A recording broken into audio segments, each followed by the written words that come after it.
All right. Yes, we're on. Cool. I'm gonna turn on the light. Okay. You don't want to do this in ambiance? It's not so much the ambiance as it is a cave.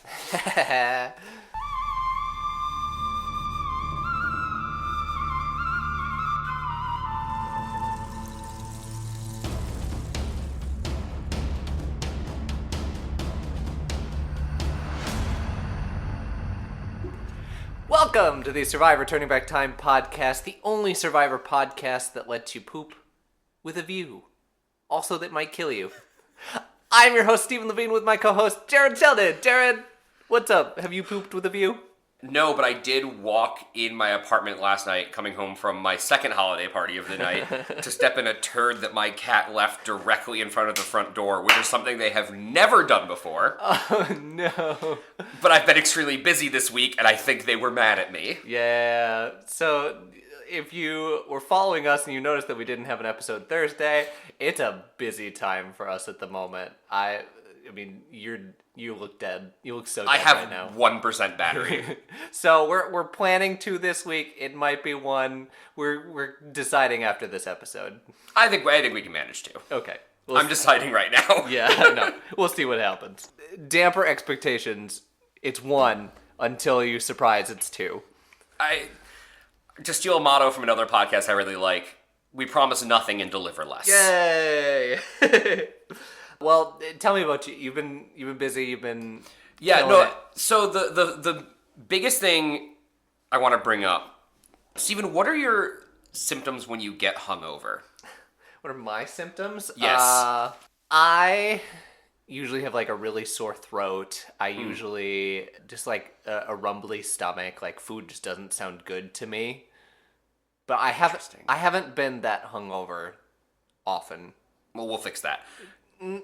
But we had our work holiday party last night, the first of 2 holiday parties I went to, and everything's on the corporate card because it's, the corporate holiday party. Ooh. So we got wasted, and it was great. But I wish I had those symptoms. Like, I love food. I mostly feel fine the next morning, but the biggest problem is I get anxiety.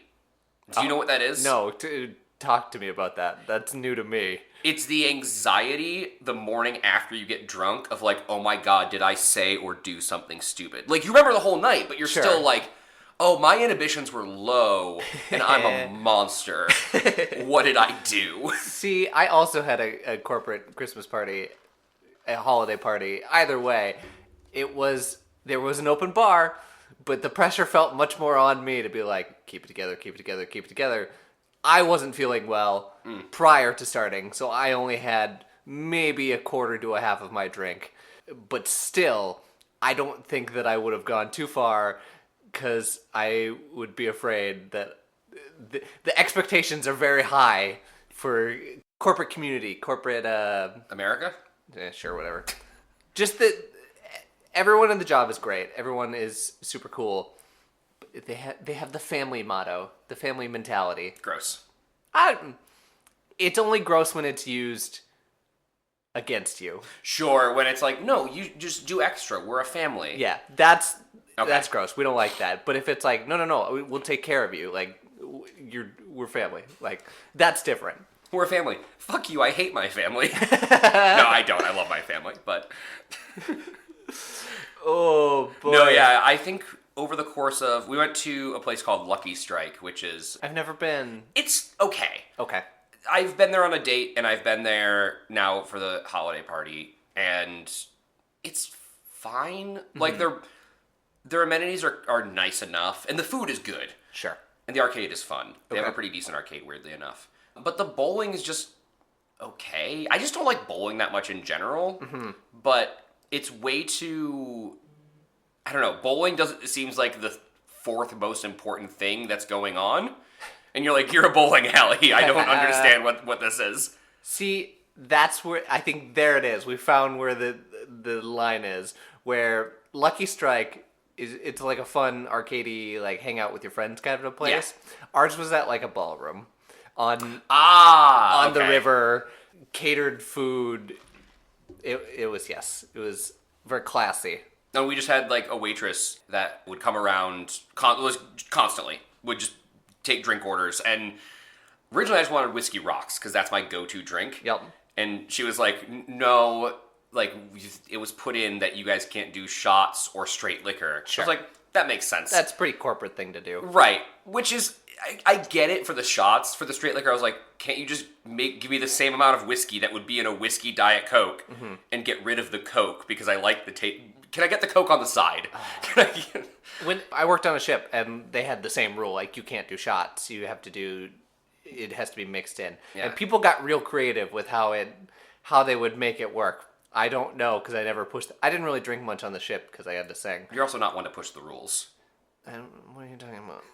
I don't know what you're talking about. But I am, so I started ordering old fashions. I was like, can you do cocktails? And she was like, yeah, no, cocktails are fine. I was like, okay, cool, an old fashioned. Which is just straight whiskey, ice, and like Bitters. cherry and bitters. Yeah. Yep. Jared, breaking the law. Breaking the law, breaking the law. Speaking of breaking the law, emails. If you have an email. If you want to confess your crimes in our email box. Yeah. Do it. I will probably forward it to the appropriate resource, depending on the crime. Fucking narc. Well, okay. Like I said, depending on the crime. If it's murder, I'm going to forward that on. If it's, I had petty drug crimes, I don't give a shit. Do your drugs. Email! Remember, it is the official stance of the Survivor Turning Back Time podcast that we do support drugs in the war on drugs. I'm going to let Jared take that stance. Okay. I guess taking the other side would mean I support the, Nixon government, and I don't think I want that either. I'm just going to let you keep going. Cool. That's all right, drugs it is. Oh, emails. We got emails from our big three, Josh, Tyler, Carl. What do we call them? The three amigos? No. Oh, yeah, well, I guess that's what... Sorry, we also got a Reddit message that calls them the three amigos, so we're going with the three amigos. Okay, I think it definitely was the three something with a T, though. The trifecta? Triple triad? That wasn't it. It doesn't matter. It doesn't matter. The three cool... Cut all that out. Cool-ass people. So, Josh sent us an email over the last couple weeks. I don't remember exactly when this was. December 12th, we got the email. There was an event called the Hearts of Reality, where reality stars come together and it's almost like a fundraiser, but it's a big-ass party, too. Oh, okay. So you had people from all different seasons of Survivor coming together and, intermingling in ways you're like, oh, that's so weird. In my brain, you've never met because, of course, that's not a thing. So we got some fun pictures with Jerry and Tina. I saw the Jerry and Tina one floating around somewhere. Oh, okay. Yeah. Just, cool photos. We also got a video that I can't show you. It's of Carl, Dr. Carl. Oh, okay. I was Yes. like, Carl was at the party? No, not that Carl. So I'm gonna play a little bit, but you can't look at the screen. Okay. Okay, so to break that down, because we won't play all that audio, we listened to Dr. Carl talk about the Hearts of Reality, where it's just cool that everyone's together, and you see people from old school Survivor, new school Survivor, all in one place doing fun things.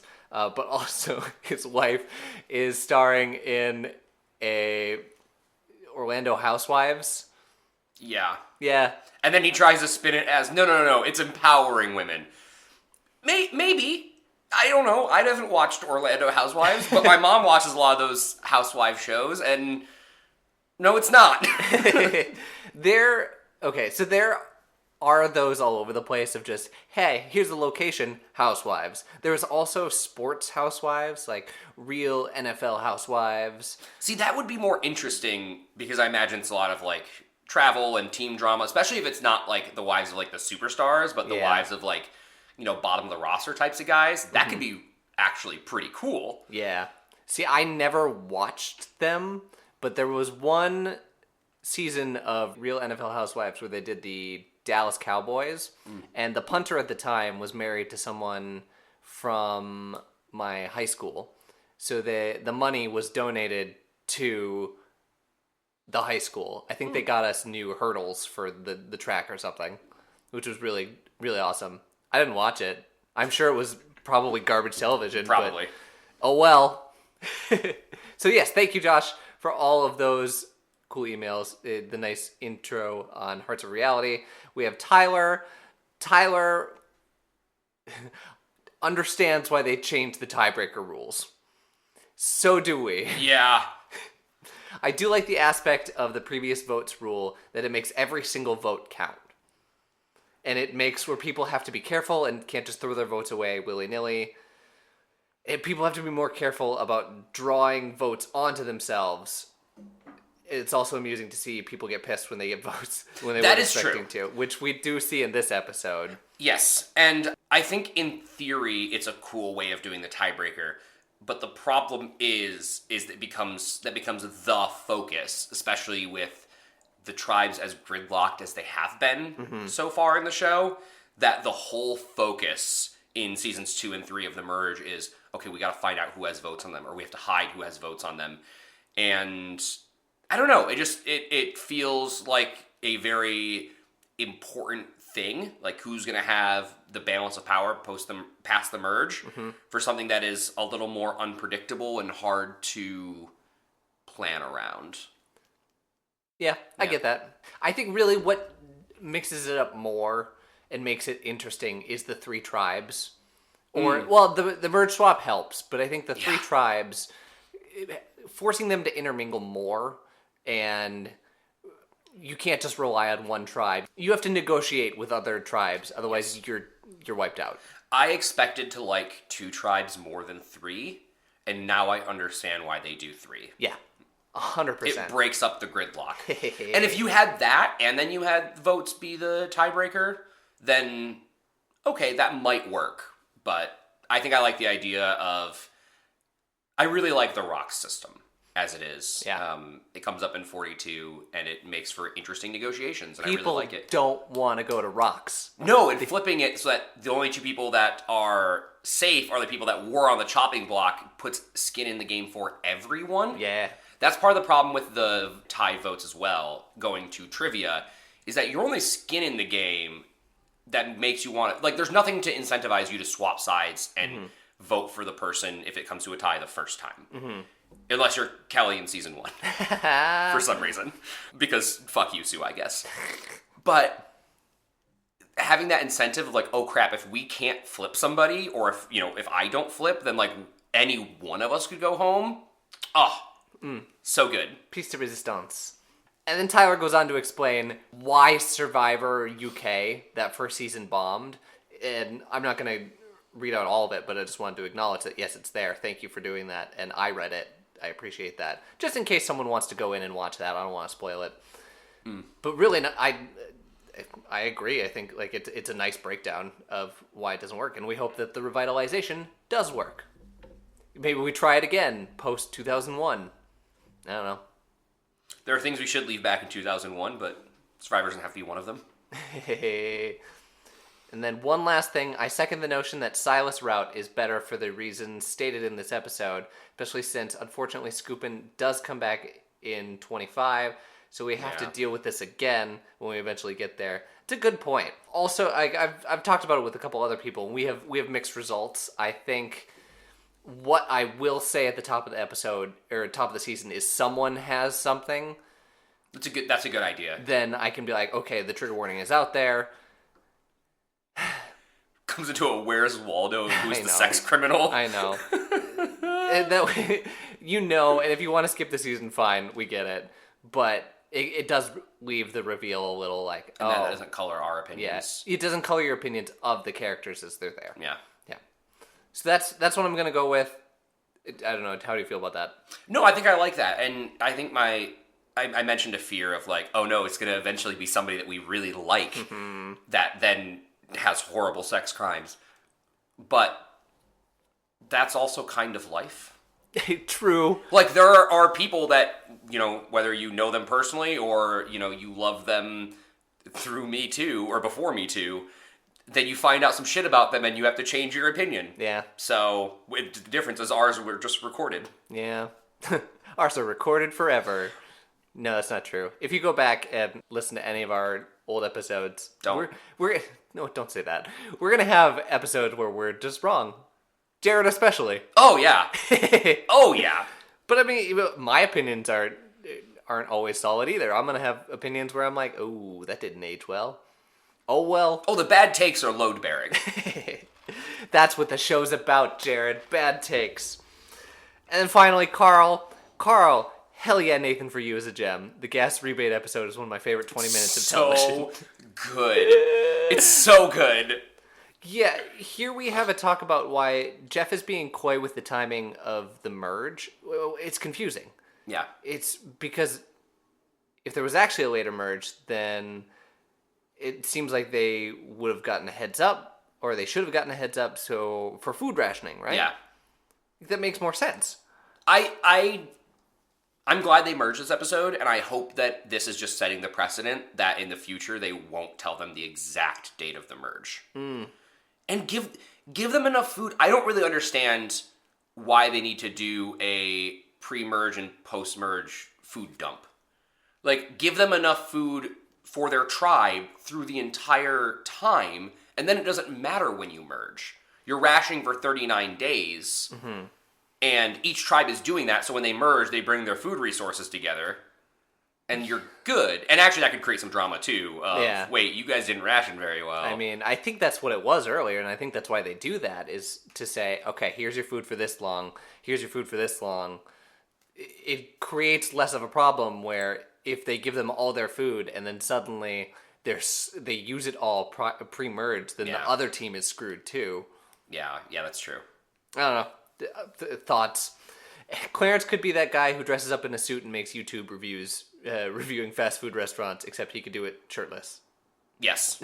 I would watch hours of that content. I just think of the guy who sits in his car. They did the songify version of the damn. Yep. It's been a long time since I've seen that. Good stuff. Reading a Lindsay interview, and apparently when she needed the IV in episode 3, her kidneys were going into failure mode from dehydration. Jesus Christ! That is exactly what is said in the email. And they let her keep playing. Yeah?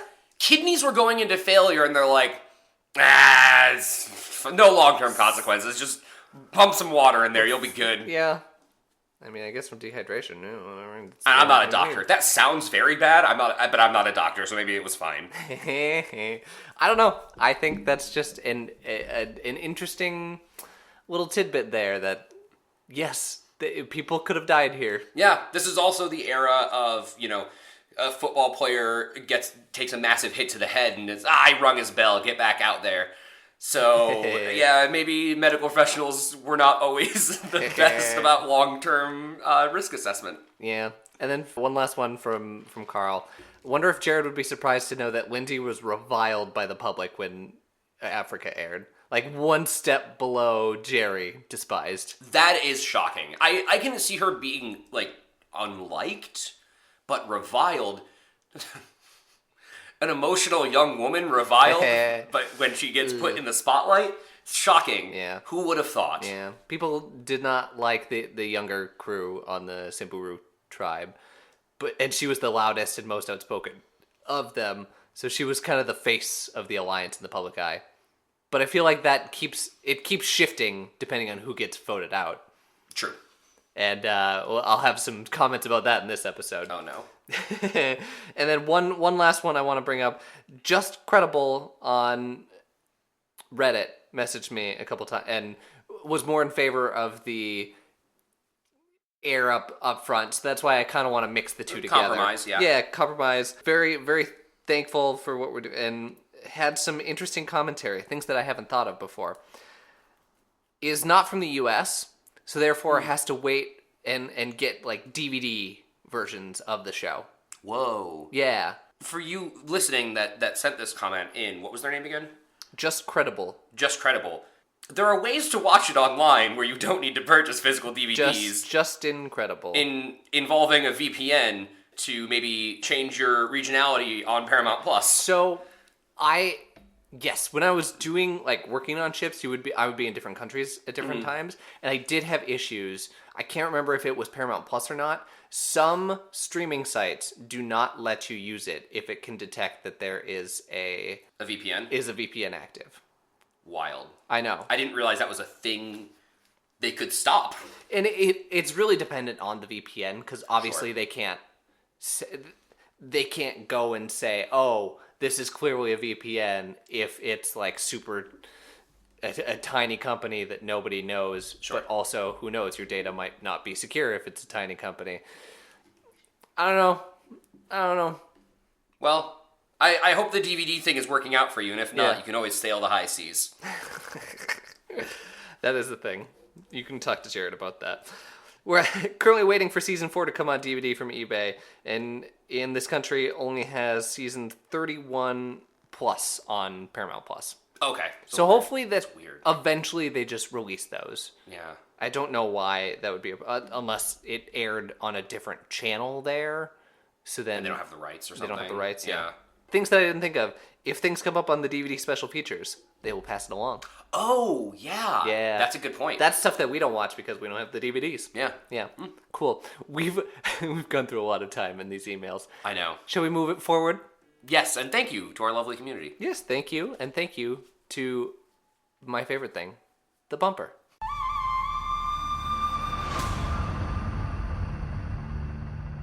All right, so this episode came out on November 22nd, 2001.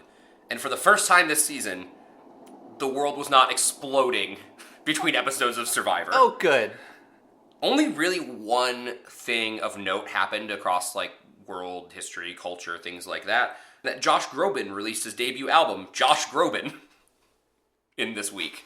Didn't realize his debut album was self-titled, but Sure, a lot of artists are. I guess there was a second one. George W. Bush named the Justice Center after RFK, who would have been like his 76th birthday or something like that. Sorry, remind me who are Robert F. Kennedy. Right. Yeah. Okay. Number one song in the U.S. was still Family Affair, but as we talked about last episode, Harry Potter and the Sorcerer's Stone came out, or the Philosopher's Stone, if you speak in metric, came out. So that topped the charts by a lot. Monsters Inc. coming in at 3, and one I had never heard of called Spy Game coming in at number 2. Ooh, I've heard the title, but it could just be that it's generic enough that I don't know what it is. Yeah, it's like a 7 out of 10 on IMDb and like a 65% on Rotten Tomatoes. Nothing Okay. crazy. Yeah. It seems like your standard action film about a CIA agent, and it's not hot garbage, so it's not fun to talk about. Yay! Well, that's Robert Redford. All right. All right, that was what happened between episodes of Survivor while I have a stroke on mic. Yeah, that's how we do it, baby. So we get in episode 7. Will there be a feast tonight? Will there? Yes. Of course there will. So we talk about the fallout from the Lindsay vote, We do.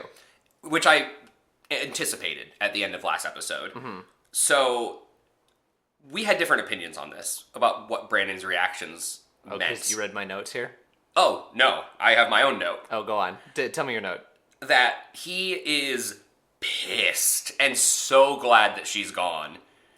Which is wild. I get it. But he's like, oh my god, I'm so sick of babysitting her. But, like, is he delusional? I get it. Like, hey, if this person was a lot to take care of, but also that person was your ticket to $1 million. Yeah, I mean, I think people contain multitudes, and I think that the immediate reaction of, I'm pissed at her because she considered voting me off. Sure. And stabbing me in the back. And the last few days have been a mess, and I'm just glad that that is over. Fair. Like, I might be screwed, but I don't have to deal with that stress anymore. I feel like just this whole episode, Brandon's all over the place. Yeah. He emotionally, like, he's just feeling a lot of things, and I feel like there's no real strategy involved. It's just I don't know what strategy he can have. yeah. This is That's part of fair. the problem, is he got dealt a pretty shitty hand. Now, he didn't play his shitty dealt hand that well either, aligning with Silas and Lindsay. Yeah. Not a very good judge of character in that. But at this point in early Survivor, what do you do? I mean, you kind of have to keep your head down and just hope for some phrase among people that you can jump in on. Yeah, and that's kind of what he's trying to do. Is he goes in and he's trying to put some distance between himself and young Kim. I don't know. Do your best. I wish I had quotes there, but I have a different quote Is it nervous as a whore in church? You know it is. Tom had some quotes in this episode. He sure did. Nervous as a whore in church. Oh boy. Listen, this isn't a podcast about the hypocrisy of evangelical Christianity. I'll make that podcast separately. Okay, yeah. But it's also, like, it's a funny saying, whatever, it's Tom being Tom. But also, like, Mary Magdalene was literally a prostitute, and, like, one of the people that, in the Bible, Jesus was closest to.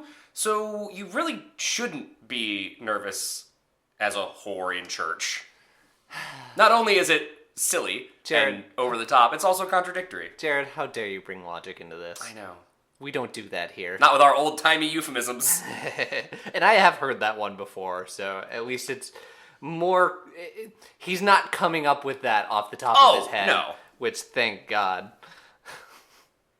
Yikes. And then we get into my favorite part of the episode, pooping with the elephants. Pooping with the elephants! Clarence, after eating his chicken, had a very upset stomach. He didn't feel so good, which was me yesterday. Anyway, he goes out, he wanders out, he drags the branch out of the way so he can get out of the hole in the African desert. In the fence. Yeah. In the literal fence they have to construct to not die. And then he goes off, he starts squatting, he's doing his poop, and then just off in the distance, a little too close for comfort, there's some elephants just hanging out. Insane. Yeah. Where did they put the Baran camp?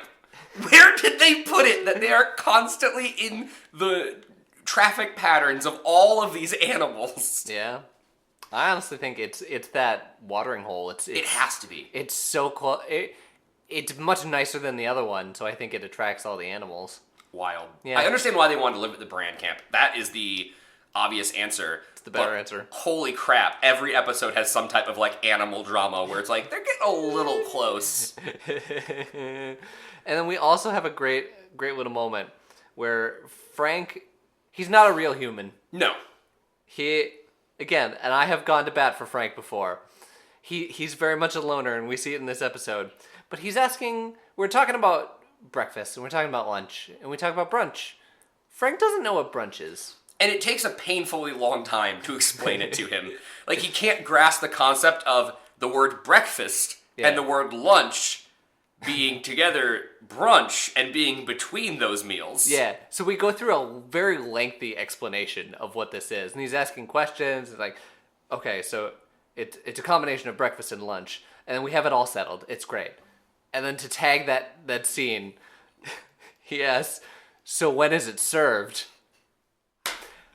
I wonder, Frank, when would a combination of breakfast and lunch be served? Frank is a great example of somebody with, like, a lot of book smarts and, like, good intuition, it seems. Like, when he was fucking with the elephant and all that in another episode with the, like, waving his arm like that was this episode. That was this episode, okay. He seems to have, like, this is the right season for Frank. This is not the right season for Survivor, and Frank is not the right person for Survivor as it evolves, but this is a good casting for the time and place. Sure. I think he fits the survivalist mentality really well. Yes. He does not fit the reality TV show mentality at all. And that's making him grow on me even more. Yeah. It's very charming. Yeah. Hey, we love weirdos and oddballs here. I'm all for it. Yeah. Like, put them in there. You're not going to do well in this game, but I love it. Well, speaking of weirdos and oddballs, let's shift our attention over to Lex. Oh, yeah. Lex, I don't know what's going on with Lex here. Lex makes the uber spoon, the ultimate spoon. And what's the reason we talked about that? Kelly. Kelly is all up in arms about Lex, about how he's weird, how he's politicking too hard. And you know what's my favorite part of this? It seems like she will do something about it. Ooh, we heard in season 1, people be like, I don't like this person, I don't like this person. And even sometimes in season 2. And the only person that really ended up with having consequences of those actions was Jerry, and to a lesser extent, Keith. But Keith still made the final 3, so I don't know if I really count that. Sure. People not liking them and them going home because of it. But Kelly seems like someone who will front stab Lex. And I'm here for that. Just right in the stabbing. And I like Lex. I also really like Kelly. But Lex's eyes this episode freaked me out. Like his eyes always seemed like they were bulging out of his head, like he took methamphetamines between these episodes. Wonder where you get that. Maybe it's in the elephant poop. That could probably be hallucinogenic. Yeah, do you have anything else about that scene? No, I do like his, like, I like his weird dad energy, his, like, punk dad energy, but he is starting to stoke, like, a little bit of weirdness from me. Like, I'm starting to get, like, a little bit of weird vibes the longer the camera's on him, and I'm like, huh. Maybe I should be a little nervous about you in the game and also the where are they now. Could be fun. And then we have a Tom dance. Tom's dancing. He's feeling pretty good about himself, so he's... I don't know. Do you remember what this dance is? No. I don't either. It happened just a little bit ago. Tom is the B-plot of every episode. Tom is the B-plot of every episode. He's not going to win, but while he's here, he's entertaining and also cringy. Yeah. Then we get our immunity mail? We're just jumping straight into immunity mail. Yep. So I kind of like the note for this one, the mail, because it was just a bottle, and you had to, like, read through the bottle. I don't know. It's like a cute little kid's experiment. Yeah. No, I agree. It felt like something coming like a science kit. Yeah, but it did make them think, like, okay, wait, is this reward mail? Is this merge mail? Is this an immunity challenge? We're just going right into this? And the writing makes it pretty clear to me, at least, that it's an immunity challenge. Yeah, and it is. I would say from the watcher, it's probably much easier to say. They've been dragged around with this, is it a merge, isn't it a merge, That's for true. a long time. Thanks, Jeff. And then we get there, and it is a merge, and the pomp and circumstance of the merge is dead. It's the most understated merge of all of Survivor. Think about season 1. Uh-huh. We sent ambassadors to an island Yep. to figure out your new name, where you live, and like, paint a tribe flag, and like with a whole feast and wine, and they stayed there overnight, and Sean tried to be weird about it. Now it's just, all right, you guys are merged. Yeah. Which camp you want to live in? Just by show of hands. Yeah. Like, Insane. Even now, when you know it's coming, Jeff has the pomp and circumstance of drop your buffs. Yeah. Like, it was nothing. It was like, yeah, take off your buffs. You're merged. Cool. It had the energy of like a Vegas preacher that like buries people in the chapel. Like, all right, cool, you're married. Next. Yeah, let's on to the next one. Maybe they're filming 2 seasons in a row. It's gotta get to the other filming. Oh yeah, that happens in the Jordanian desert. Yeah. But doesn't. So they are the tribe with no name. They don't have a name yet. They're just merged. But they're green. But they're green. They're green. So then we get into the challenge. I do like that color. It's a nice one, especially up against all the browns of Africa. Yep. I think it pops real well. Anyway, they get to the arm bucket challenge, not the ice bucket challenge. They have to stand on a log, which is a very important piece to this. They have to stand on the log, one arm up in the air, and I'm assuming they can pick which arm they want. I would hope so. Yeah. And then that arm is attached to a chain, which is attached to a bucket. And if they move it too much or like pull their hand down, then the bucket falls and drenches them in water. So Jared, what'd you think of this challenge? I love this challenge. Yeah? This is the type of endurance challenge I do like, where there's actually, it is mind over matter. Mm-hmm. Like it's uncomfortable. It's not just a strength-based challenge, as we can see by who wins it. Yeah. And it's literally a who wants it more challenge that's actually difficult instead of the Australia version where it's like stand on this very wide pole until you get so cold that we have to bring you in on a boat. Yeah. It's far better, and this isn't going to be the last time you see this challenge. Oh, of course or at least a variation of this challenge. One thing I was confused about watching it, so they're able to move a little bit because their wrist is hooked up to something It's that's like chain link. Yeah, but that's like loosely around the rope, so they can move their arm a little bit. Uh-huh. But there are some people like Kelly that I didn't see her move at all, and suddenly the bucket was over. And there's other people like turning and talking, and they're like, their wrist is like moving like several inches up or down. Yeah. And I was like, how is that not? Okay. Interesting. So here's what I want to say. I think in later challenges or later Survivor seasons, they have challenges like this where, depending on how tall you are, it may disproportionately affect this challenge for you. So, in this situation, a shorter person would have less slack on the chain, and therefore a movement would like pull it down faster. That's a good point. That's assuming that they didn't calculate for that, and I don't think they did. I would be surprised if they did. Yeah. With like how little thought goes into some of these challenges. With that being said, this is still my favorite challenge of the season. Oh yeah. Bar none. This is like, there's a power gap between this challenge and every other challenge of the season so far. By far, and it's just fun. And a couple highlights from this one. Why was Jeff so in their face at the start of this challenge? Like, usually he comments from afar, and he's like, yeah, it's getting real tough, isn't it? But this time he was like walking around and like in their face saying, I bet you're feeling it now, aren't you, Kelly? Huh. I do like this as the precursor to Jeff starting to talk during challenges. Yeah. Although now I'm like used to it. I'm just used to only hearing the audio of like the people and some music. The music in season 1 was weird, and I think didn't help that. But yeah, it was getting like really weirdly close, like whispering in their ears. Yeah. Sweet nothings, Mr. Jeff. I don't like that. So Kelly was the first out. Old Kim soon follows. And they have a conversation off to the side about how Frank hates women. I didn't even catch that. I was catching that they were strategizing. I didn't remember that part of the conversation. Yeah, they're like, I want Frank gone. He doesn't think that a woman should win this. He hates women. And I'm like, okay, is that true? Because I don't think we've seen that thus far this season. I am more likely to believe the women than the show. Absolutely. The women that are talking about this. And I wouldn't be surprised to learn that Frank like has some misogynistic tendencies or doesn't like give them the same level of respect. Yeah. Hate might be a strong word. Why aren't we seeing this? It's a good question. And again, we struggle with this in the past of, I don't know, like, it could have happened and the cameras just weren't there to catch it. It seems, from what I have seen of Frank, it seems like it'd be more like micro stuff. Yeah. Like it's not... Microaggression.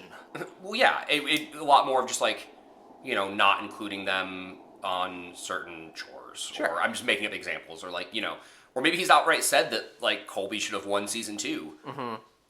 Or stuff like that. That rubbed them the wrong way. But it's interesting. And it's interesting because Frank feels like a member of Baran at this point. Yeah. Even though he was a member of Samburu. Yeah. So it feels like them turning on one of their own, even though it's not one of their own. All speculation, because we don't see anything, Survivor. Yeah. And then 2 more highlights. We bring out food temptations. Mm-hmm. Food temptations, the first one, a burger. The second one, a pizza, which Clarence specifically says if they bring out a pizza, I'm done. I'm done. And then doesn't take it. Good for him. Yeah. And then finally, chicken, corn, beer, and our good old sponsor, Mountain Dew. Mountain Dew. Nothing better together than Mountain Dew and beer. The Survivor Turning Back Time podcast is not yet sponsored by Mountain Dew. But hopefully we'll be sponsored by Malort. Anyway... Brandon just gives up. Like, I think that he probably was at his breaking point, but it's so funny that like when other people like step down, it's like, oh, dang it, and Brandon's like, fuck it, and just walks off. I ain't gonna win this. He's wasted potential to me. It's so sad. I think on another season he could be really interesting, but he has no power, and so there's nothing for him to do. There's something to be said about conserving your energy in a challenge that you know you're not gonna win. And you're probably not going home from. Yeah, that's a good point too. If he felt like his back was up against the wall, maybe he would have gone a little further. Yeah. I don't know. And then the final note that I want to talk about, Teresa sings Tomorrow at the top of her lungs. Tomorrow from the musical Annie. She's so tone deaf. She's very tone deaf. But why that song? It's a good question. For anyone not in the theater community, it's one of the most annoying songs. Everyone has songs that they're like, do not sing this in an audition. Just don't do it. That is by far the most universally panned song by anyone over the age of 12. Unless she was weaponizing annoyance to try to get people to step down. Yeah. That's the only thing I can think of. Because why would you pick that song? Why are you so tone deaf? Why are you singing so loud? Why? Playing mind games out here. Yeah. So we get down to the final two, Clarence and Teresa. Or not the two that you expect. No, Clarence was one I expected. Sure. He's very strong, and he has his back up against the wall. Mm-hmm. In challenges like this, where you're stuck in a position that is difficult to sustain, having more muscles does not actually help you a whole lot. No, but it's more mass, and it's more that you have to keep up there. I'm just thinking, like, as an athlete. Sure. That is true. Having that discipline and all that. I do remember in high school doing, like, plate workouts where you have to hold a weightlifting plate above your head. I'm like, But yeah, he has a really interesting conversation with Teresa here about, like, they want me gone. I have to win this. Yeah. And I wrote at the time, I was like, I don't think he's lying about that. I don't think he is either. And he wasn't. He was not. So at 6 hours, we have the conversation of, do you trust me? Clarence is asking Teresa to step down. Like, do you trust me? I promise it won't be you tonight. And I think they both feel their back up against the wall. If it's not them, it's the other one. Yeah, I don't really feel like Teresa's on the hot seat. I don't either. But, yeah, so they come down to a game of rock, paper, scissors, which is kind of fun, but also I get it, but this is already a challenge. Like, you have a way of deciding who wins this challenge, and it is stay up there longer than the other person. Yeah. But no. And Clarence tries it a couple times, so it's not like he did it once at the end as like a Hail Mary. He did it around the, like, I think 4.5 hour mark too, where he's like, rock, paper, scissors, and she's like, no. And then he stays up there for even longer. So he could have probably stayed even longer. And instead they decide to go to rock, paper, scissors. Hey, tale as old as time. Let's do that rock, paper, scissors. Figure it out. And there was a moment where I was like, is Clarence just not going to step down? Like, he hesitated. He did. He's like, I wouldn't blame him if he pulled the, I wasn't really going to step down. I would blame him. You can't... if you're going to offer it and you're going to agree to it, you have to go through with it or you're dead in the water the next time you don't win immunity. He was dead in the water this time too. True, but you have zero hope of winning the game at that point. That's fair. Even if you go on an immunity run, they're going to vote for the other person because you did something that was so... Like, that's, like, sure, people break their word all the time in Survivor, but that if you're going to do something that stupid and then just say, nah, I'm just not going to, like, you can't break your word that obviously, that hard. That's fair. Okay. Anyway, Teresa wins the rock, paper, scissors, wins the challenge. And then we go back to camp. After all of these food rewards, we then get a merge feast, which really does diminish the temptations that were just offered. And they know it's coming, too. Or at least they think it's coming. Yeah. The other 2 seasons had merge feasts, so I think that they are anticipating food. Yeah, really, it doesn't feel like anybody stepped down for the food. They stepped down because they were they were tired and failing, and I get a little treat. Okay. Yeah. All right. And then we get to see Workbot Frank. Yeah. So we are given the merge feast. Frank sees everyone working to get it out and ready and, like, start digging in. So Frank says, there's too many cooks in the kitchen. I'm going to go get firewood. And then goes and gets firewood for much longer than probably I expected him to. It was probably like a half hour to an hour. He's, like, judging people for having fun. Yeah. Like, Frank, you have to, like, stop and smell the roses, my guy. This is a moment of brevity in a grueling game. Yeah. To the point that Kelly's like, Frank should maybe get on prescription drugs. Yeah. Like, I'm okay if he's a shy person, but like, you can get drugs for that. Yeah. Okay. Thanks, Kelly. Kelly just, like, writing a prescription out there in Kenya. All right, well, go fill this at the local pharmacy. Yeah. I'm going to jump around a little bit. Mm-hmm. We also, around this time, see Frank and the elephant dance. Yes, that's right, yep. It's not at the same time, but Frank's out doing whatever, and he sees an elephant off in the distance. 2 elephant sightings in one episode. That's kind of fun. And he just kind of, like, hangs out with the elephant far enough away that he's not going to get trampled, but... Frank has more fun with the elephant than he does with the humans. Yeah. It's great. That's what I mean when I say this is the right season for Frank. Yeah. He's swinging his bag, he's swinging his arm, trying to mimic the tail. He could have stayed out there for days, just hanging out with that elephant.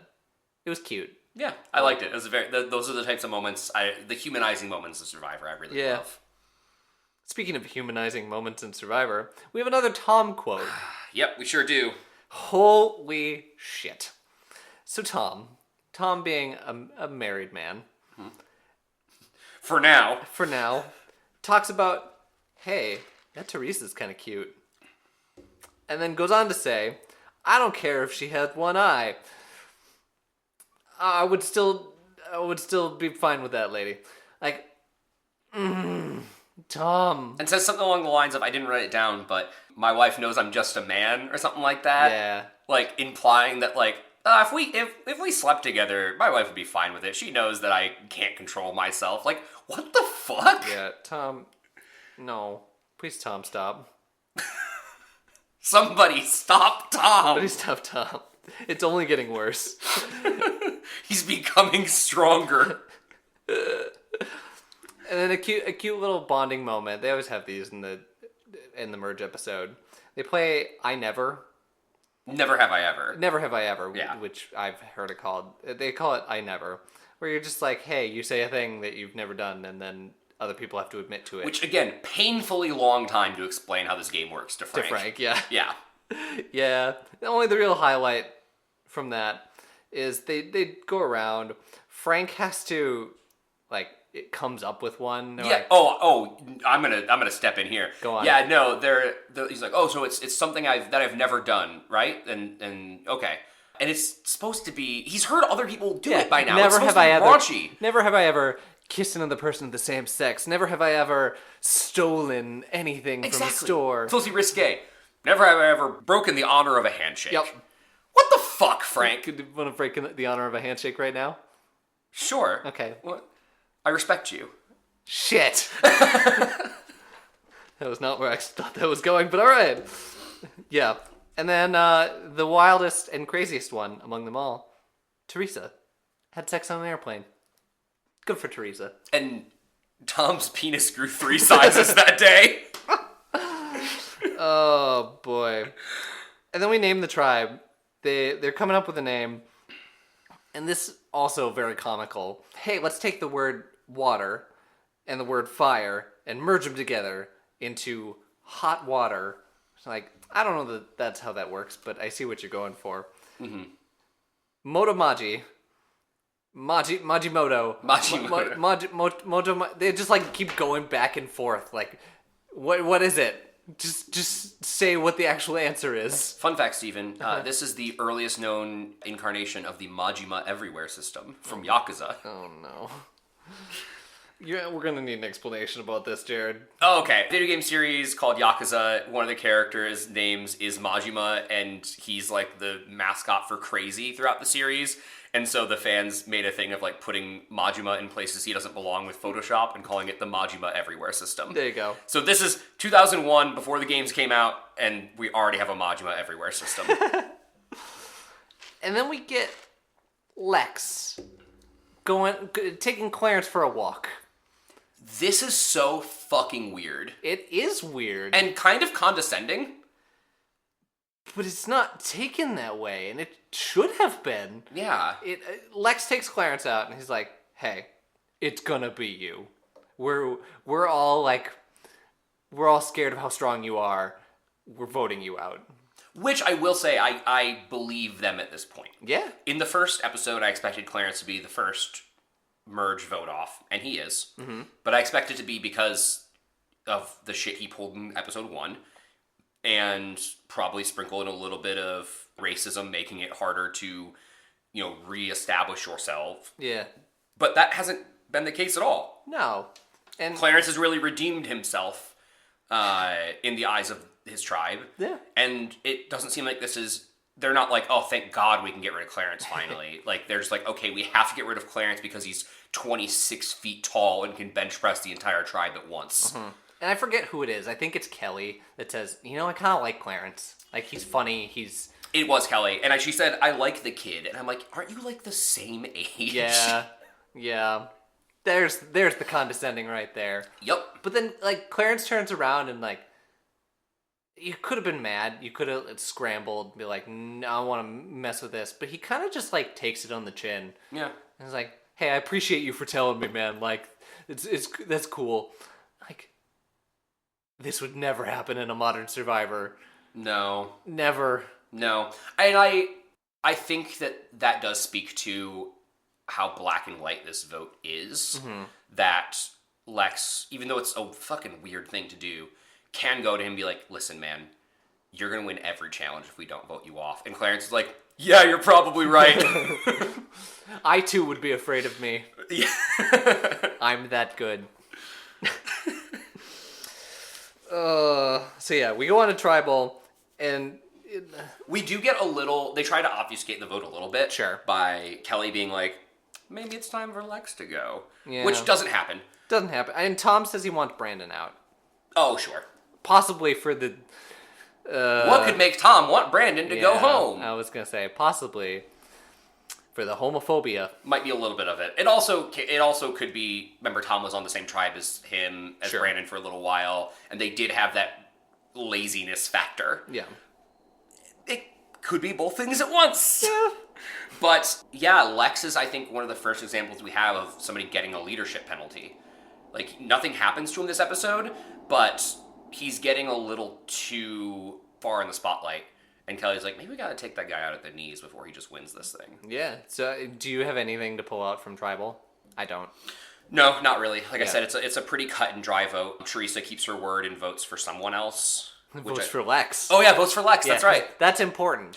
Yes, it is, because he's gonna lose his mind next episode from the preview.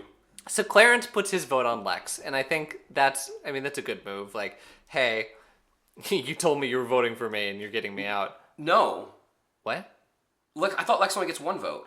Lex gets 2 votes. Oh, okay. Correct. Okay. That's why he thinks it's Clarence and one other person, because it is Clarence and one other person. Correct. Yes, so Clarence puts the vote on Lex as like a respect thing, but also like, you know what, you're going to vote me out, I'm going to put a vote on you, make it tougher for you. Yeah. And he says, that's right. I want to make it tougher for you on your way to winning. Yeah. If Lex is at the end, I think Clarence votes for him. Oh. Like, as the winner. Oh, wait, Clarence doesn't get to be on the jury. Never mind. Correct. Yes. Yeah. There is. I forgot that the first merge vote is not a jury member. Which is not the case anymore. Yeah. Because of how many people are voted in the final. Yeah.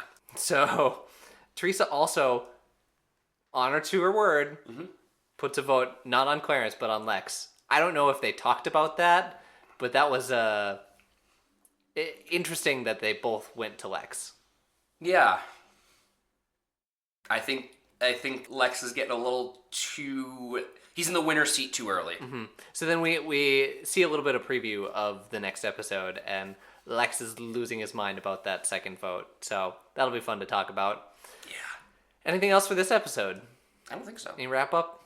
No. This is a good episode. It's been a little bit since I watched it, and I'm glad that I remembered it as well as I did. And I'm really glad to be doing this again, and because this is like the longest we've gone between sessions since, August? Yeah, it's been a while. Yeah. Yeah. Let's do this again sometime. But first, how do you think Clarence does in a modern Survivor? I think Clarence's size and strength will always be an issue. Okay. Even modern Survivor right now, where the challenges, it blows my mind that people still worry about challenge beasts in the 40s, because the challenges are not strength-based alone or endurance-based alone anymore. There are plenty of challenges that a challenge beast, quote-unquote, can lose. But for some reason, there's still that impression. So I think Clarence always makes the merge. Okay. You cannot vote out Clarence before the merge, where team-based challenges are usually more physical. And then post-merge, he would need somebody very smart that needs a good shield. Because Clarence, one person cannot protect themselves, and Clarence will always be a target post-merge. So I think in a modern Survivor, he goes a little farther, especially because he does seem quite charismatic and quite likable. Yeah. But I think that the stars have to align for him to make a final 5. So somewhere between like the merge vote and final 5. Okay. I do think he has a better shot in a more modern season, because you're right. Being a big, strong guy does not necessarily make you as big of a threat in the post-merge. It doesn't mean you're gonna win. Yeah. But you're not an easy vote out anymore. Who's your protagonist of the episode? My protagonist of the episode is probably Lex. It's more focused on because this episode feels like a foregone conclusion once the immunity challenge is over. So we start setting the groundwork for future episodes and future blow-ups with Kelly's asides and with Lex naming the tribe and getting out in front and talking to Clarence. Lex does the most this episode between him and Kelly, but I think him and Kelly are on a collision course, and I'm excited for that. Yay! This will be fun. So we don't see Clarence ever again. Clarence does not come back. I would have liked him to come back. I too. I think he would have been fun to come back. And you know what? What? Clarence is now off the show and not on the jury, which means the chances of Tom dropping the N-word just went significantly down. You are correct. Unfortunately, you are correct. Oh no. What a sad way to think about it, but you're right. I mean, we started the season at like 75% chance. Like, I was over 50% chance that Tom was gonna do it. And then as the season went on, it got lower and lower and lower as they kind of became like a buddy cop adventure. Yeah. And now it's practically 0. Never 0 with Tom, but practically 0. Now it's just the sexist comments. Yes, and I mean, the chances of a homophobic slur have gone way up. Way up. To the roof here. I didn't find much about Clarence out there. There's some interesting articles about just him going about his daily life, wanting his opinion on things. He's from Michigan. He's from Detroit. Okay. So I have an interview here where they talk to Clarence about Detroit sports. I think he's a big sports guy. But it also mentions that, he was an Army officer. Oh. I don't know if it said that. Maybe it was after this, because he's only 23 in this season. Really? Yeah. And he's a high school basketball coach. Yeah. Which means he's probably been doing that. I mean, it doesn't seem like he could have been doing that any time between 18 and 23. Yeah. But I'm pretty sure terms of service for the Army are usually 4 years. So it would be a really hard press to have, unless you joined right at 18, 4-year service. And it makes sense with the timing of 9/11, that it would be after he was on Survivor. Sure. Could be. It also, I think if you get them to like cover school, I think it is 2 years. You have to. Okay. You have to do 2 years, and then you can do whatever you want. Like you can continue on, or you can leave. I don't know. That's not something I looked into. From when I was an admissions officer, I think it was I would say 2. Okay. Or at least that's what I have in my brain. It feels like the kind of thing they would have brought up. Yeah. If it had been before Survivor. Because it's interesting that if it was after, then that throws away this opinion entirely. But him versus the Frank, they're very different people. They are very different people. And it would be a good thing to highlight in that, hey, these are 2 people from very similar backgrounds. Well, I shouldn't say similar backgrounds. They have a shared similar history. Career, yeah. Yeah. And, well, we don't even get confirmation that Frank is or not. Like, we get a throwaway line in episode 1, but they haven't talked about it since then. So, maybe they were just trying to bury that. That would feel odd with the time and place this season takes place in. Yeah. Weird. So if you want to go and check this out, it's the Jack Vita Show, which is on YouTube. I guess you can I think it's just a podcast. It talks to him about his love for America, his Christian faith, his time on Survivor, and his casting story. So interesting there. I think that's fun. It's fascinating how little there has been on the people that have left this show so far, except for the sex crimes, as compared to season 2. And season 1. I mean, season 1 I expected, because that's the grandfather season. But it's weird. Like, I've talked about how this cast is not as good as season 2's cast. That really seems to be shown in how little, like, where are they now? Like, how little follow-up. So far, no one's returned. Correct. I'm assuming at least one of them will, for sure, because of All-Stars. Yep. But, wild. We haven't really seen anyone grow this season, except for Clarence. It feels like everyone is pretty static from where they were in the first, 2 episodes to where they are now. Yeah. Or maybe grow is not the right word. Take a journey. Because I feel like we're going to see some people who started off as, the heroes or the more likable people who are going to maybe not be as likable when their back's against the wall. Yeah. I would... Frank's kind of up and down with that. He was kind of unlikable, and then he became a little more likable. That's fair. Yeah, Clarence and Frank are the only 2 so far that I feel like we've gone on a journey with and learned a lot about and have grown in our eyes. Yeah. But you're right. We're going to see far less people from this season going on and doing later seasons of Survivor than in season 2. Yeah. And since we're at the merge, I need to update my prediction on who I think will win. Thank you. My predictions for episode 1 were Silas or Ethan. Mm-hmm. I do feel like Ethan's still the winner. Okay. What makes you say that? So far, he's playing a perfect game. Ooh. He hasn't gotten any votes. He has been leading his tribe, but he's not taking the leadership penalty that Lex is. Okay. Everyone seems to like him. And they're burying him the last few episodes. He got a lot of exposure early, and they have just buried him. Which makes me think that he's the winner. That's fair. Okay. And I think that he will fill... I think Lex goes home within a couple episodes, if the preview of this episode is anything to go by, and that Ethan will fill that leadership void. Okay. Do you have a backup pick? I should have one. I'm going to put you on the spot. Who's your backup pick? Yeah. I mean, I don't think Brandon or Young Kim have a path to victory. Young Kim. I said Young Kim. I don't think either of them have a path to victory. I don't see, on a jury vote, I don't see them crossing tribal lines unless they were both there, and I don't know how the hell they would both get there. So it has to be someone from original Bran.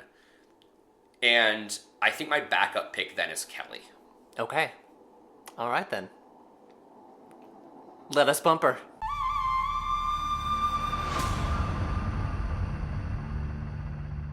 Bumpa? I hardly know her. Hey. Hugga. Hugga. Thanks, Tom. Oh, no.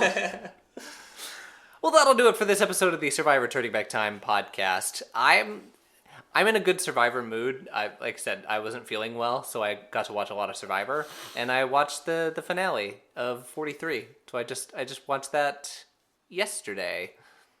It was a good season of Survivor. I enjoyed it. I have only seen the first 2 episodes still. Okay. It takes you on a journey. It just shows you how much the game's evolved in that I wouldn't have picked this winner out of a lineup. Okay. You wouldn't have guessed. I wouldn't have guessed. It's a fun winner. And wouldn't have guessed in a good way, not wouldn't have guessed in a bad way. For better or worse. Okay. I think the qualities that make a Survivor contestant and really what gets them to that final spot of the top of the hill is so different from what it used to be. Interesting. And I love it. Yeah, I think my biggest takeaway from where we are right now in season 3 is just how static the show is. Okay. This is why I love the tribe swap, because it did mix up those lines. I don't think it will have long-term ramifications for anyone but maybe Frank. Mm-hmm.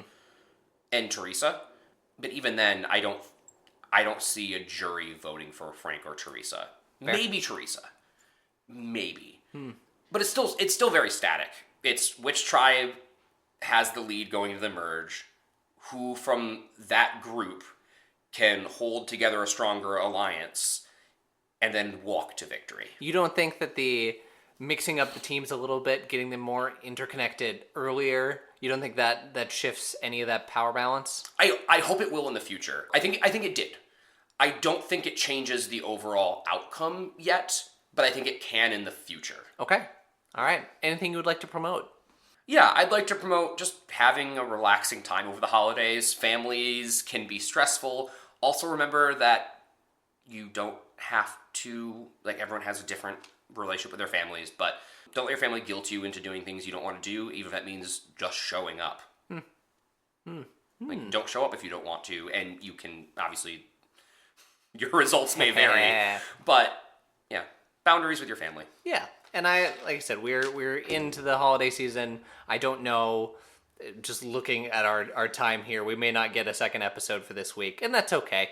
We'll just hang out with us. I am going to promote, send us any funny takes. If you want to talk to me about season 43 and what you thought about that, I am all for that. Send me that on email, Reddit, Twitter, whatever you want to do. Send it to me. That's your homework. Send me those thoughts. If you haven't seen it, that's fine. Go watch it. I truly enjoyed my time with this season. And one of my picks was devastatingly close to winning. So I think I know who you're talking about then. That makes really? me very sad. Oh, no. I saw a small spoiler for who's like in the final, just like who's in the final episode, so Okay. that far. And he's a fan favorite that I really like, and I was hoping won, but that makes me think that's who you're talking about, and that makes me sad. Well, then fuck me, I guess. I'm sorry I told you that. Oh, that's okay. Okay, well, for my co-host Jared, this is Steven. For my host Steven, this is Jared. Until next time, bye-bye. Bye. Mamma mia. That's a spicy meatball.